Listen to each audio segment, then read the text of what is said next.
Buenas, voy a resolver los temas del parcial.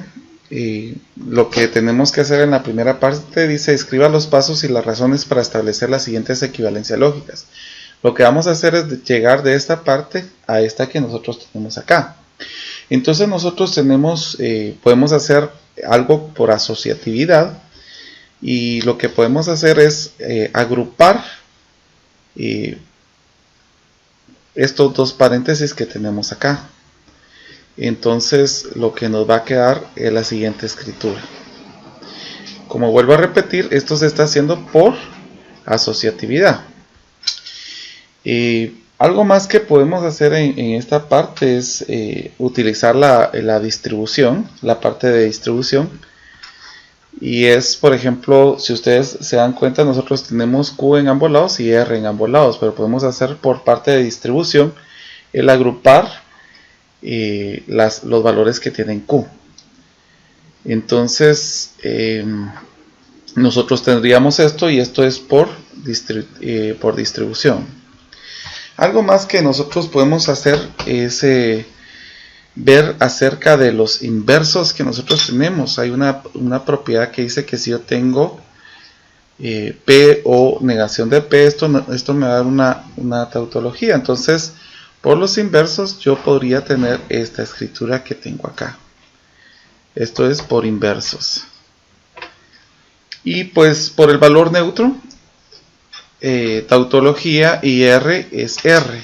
Esto es por el valor neutro. Entonces ya corroboramos de que esto es equivalente a esta escritura que nosotros tenemos acá. Muy bien, en el tema 2 voy a explicar cómo se resuelve. Y lo que dice es lo siguiente: considere el siguiente razonamiento y establezca su validez.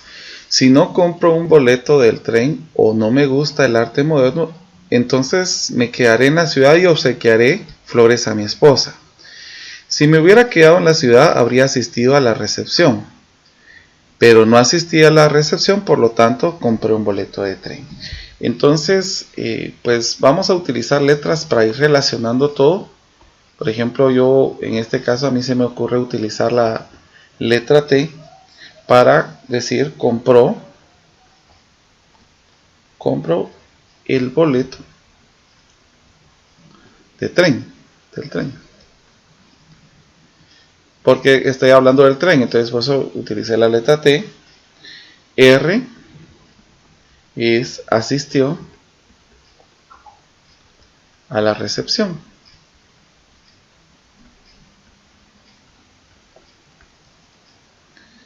A es me gusta el arte moderno. Por eso le puse el A, pero el arte moderno. Y en el caso de el siguiente enunciado, me quedaré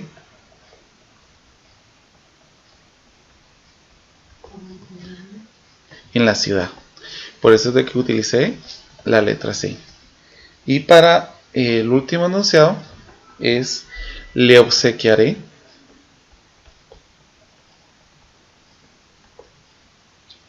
flores a mi esposa. Por eso utilicé la letra F.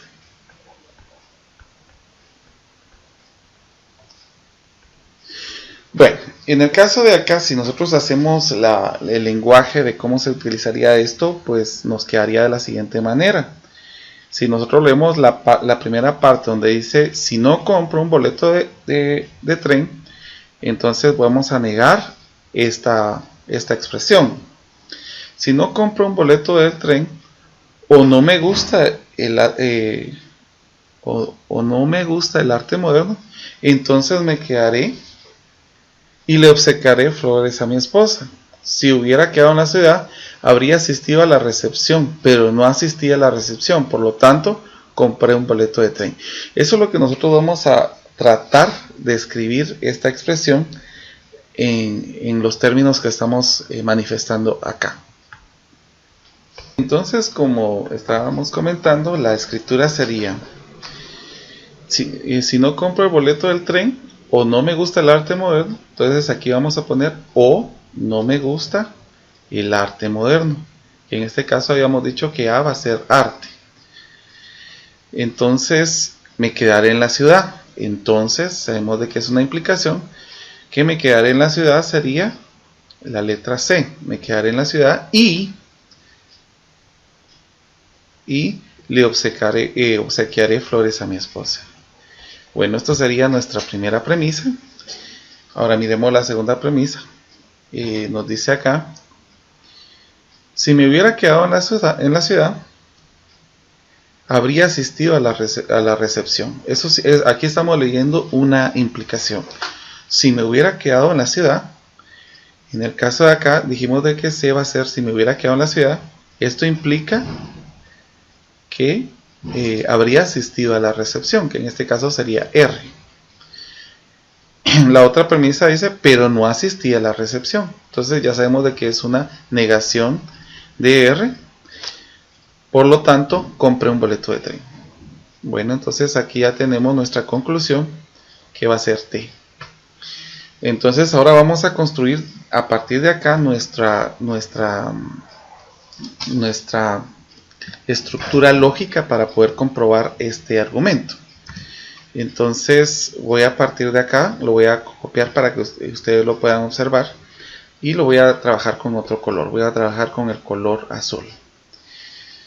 Entonces tenemos la primera premisa, que es la que tenemos acá presente. Implica a C y F. Nosotros ya sabemos de que esto es la premisa 1 y nuestro paso número 1.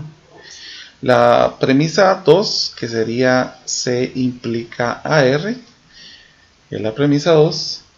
Y la premisa 3, que sería la negación de R. Algo que podemos observar acá es que en el paso número 2 y el paso número 3 tenemos un modus tollens. Entonces tenemos acá C implica R y la negación de R. Entonces lo que vamos a tener acá es la negación de C por modus tollens. Entonces al observar esto podemos ver que podemos buscar una manera de relacionarlo con lo que nosotros tenemos acá. Y pues lo que vamos buscando siempre es construir lo que tenemos en las premisas para poder buscar una equivalencia lógica para poder reducir esto.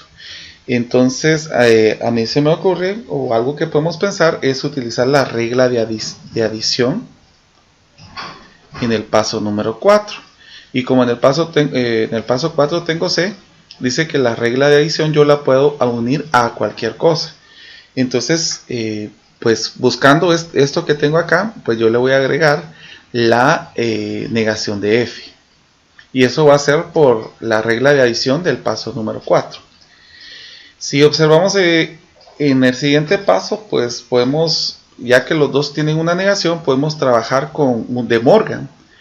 Y al poner la negación acá, pues ya sabemos de que esto se invertiría la simbología, ya no va a ser O, sino va a ser I.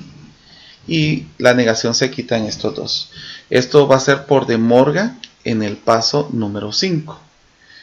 En el paso número 7. En el paso número 7 podemos observar también que tenemos ahora un modus tollens que vamos a tener desde el paso número 1 al paso número 6. De lo que tenemos acá y lo que tenemos acá. Esto más que todo, como les dije, pues por eso sirvió la parte número 5 donde utilizamos la regla de adición para poder construir y buscar algo que vincule a estos dos y poder trabajar con esto.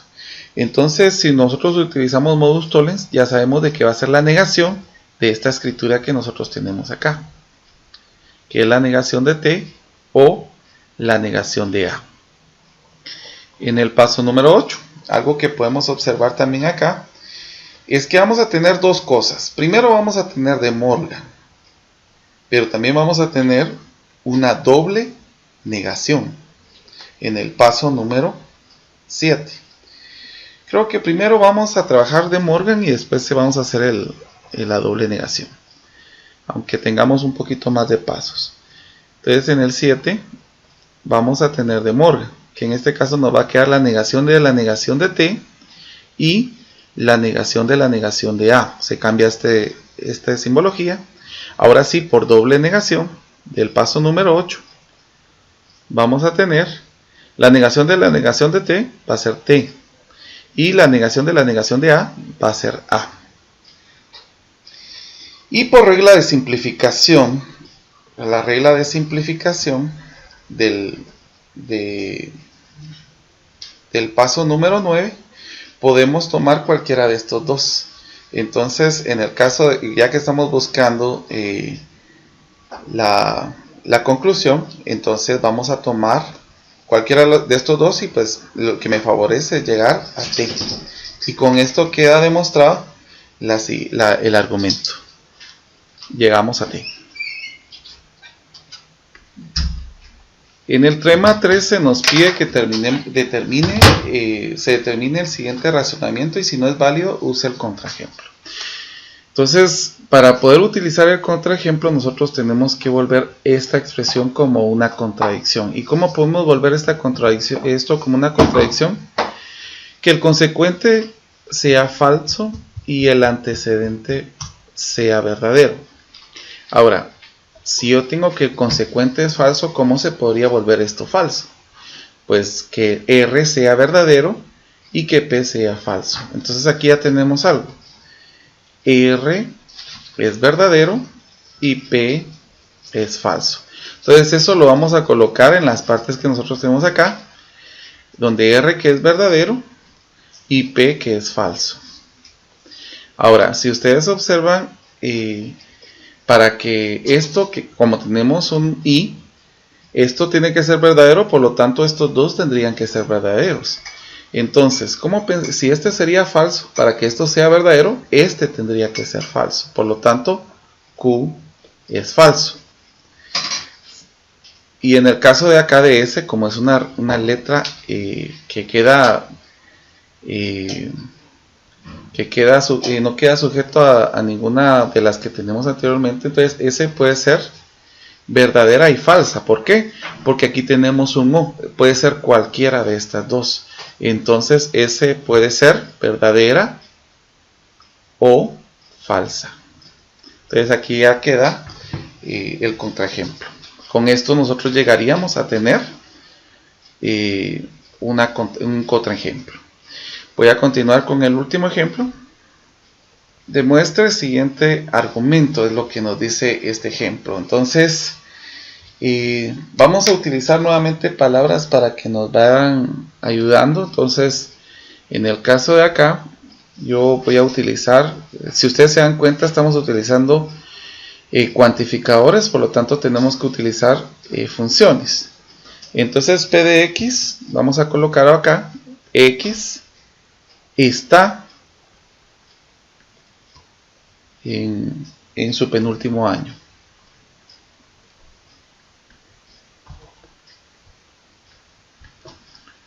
Por eso puse la P por el penúltimo año. Ahora como acá dice, ningún estudiante de penúltimo año o último año está inscrito en la clase de educación física. Entonces voy a utilizar para el último año la letra U. X está en su último año.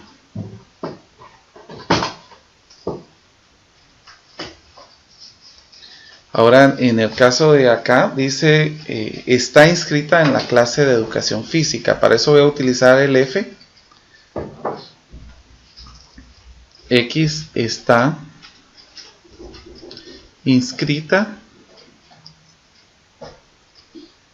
en una clase de educación física.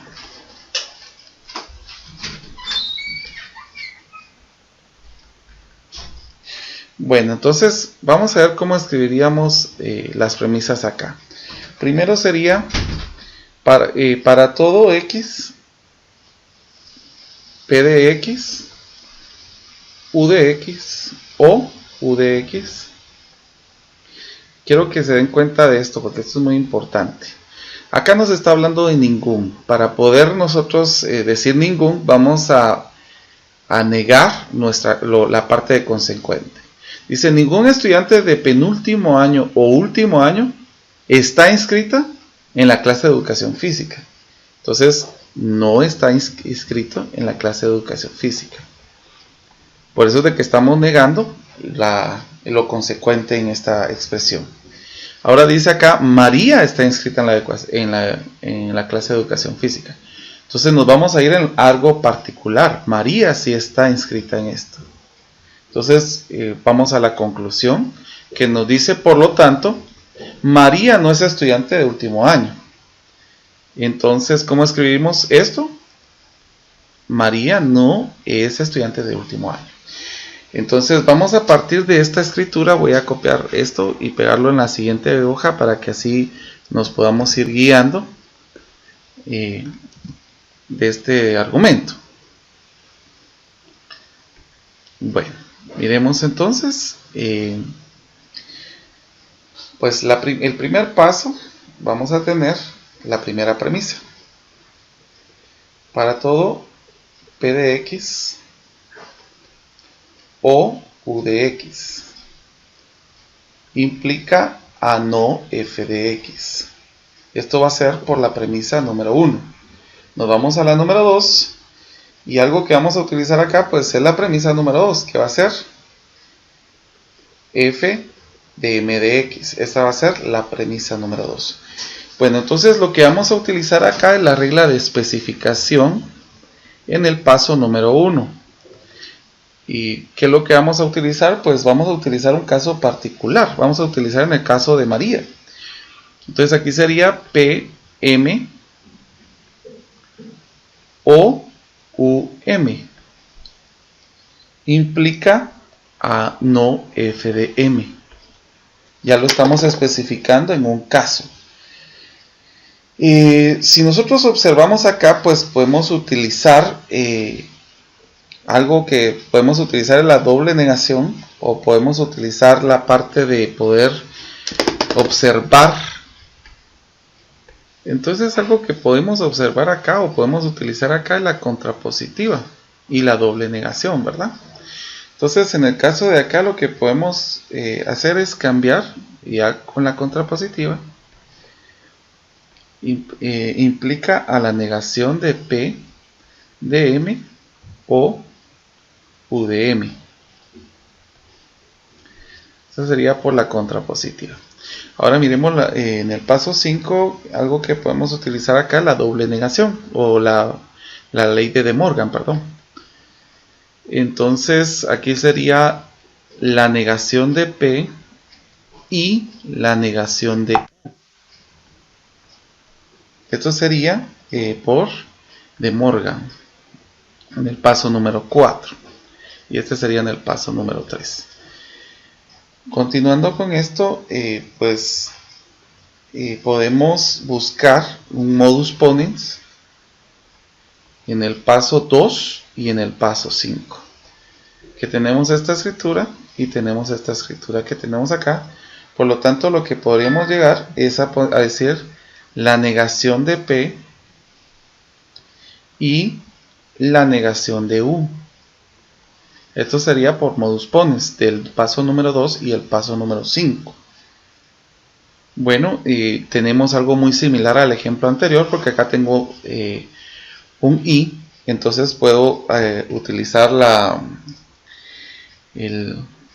regla de poder de utilizar algo nada más, o podemos utilizar la regla del silogismo conjuntivo en el paso número 6 que tenemos acá, con otro paso que podemos observar acá, porque lo que estamos buscando es que nos quede la negación, el valor que nosotros tenemos, que sería la negación de U. Entonces la regla de simplificación, esta sería la regla de simplificación conjuntiva, o podemos utilizar por la regla del I, ¿verdad? Podemos tomar cualquiera de las dos, no es silogismo, disculpen, es el I. Entonces puedo utilizar este o puedo utilizar este, pero como yo estoy viendo que mi conclusión es esta, pues entonces voy a utilizar lo que me ayuda para llegar a esta conclusión. Y con esto puedo demostrar que María no es estudiante del último año. Espero les haya servido y es un gusto compartir estas evaluaciones con ustedes.